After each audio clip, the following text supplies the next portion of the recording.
ka fet men.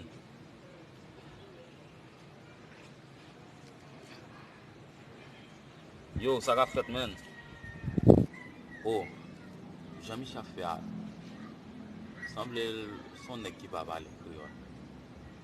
Pas me dire ça encore. Pas mon nèg gay men.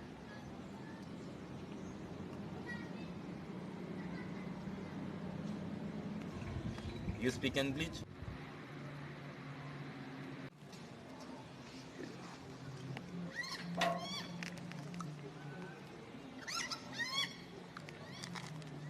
Yo, ça ka fet men. Gade yo di mo wap chercher mak balen koto jwen mwen danger. Yo, yo, toujours di ça men.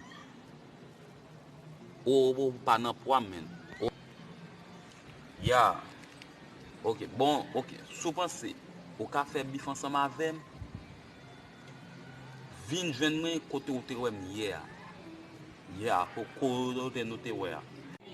Ya, souvent c'est menti ma ba nou pa pou vrai, ma ba toute couleur à plus.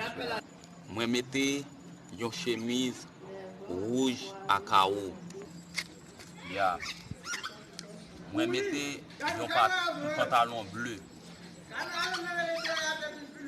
Yon sandal vert. Ya. Ya.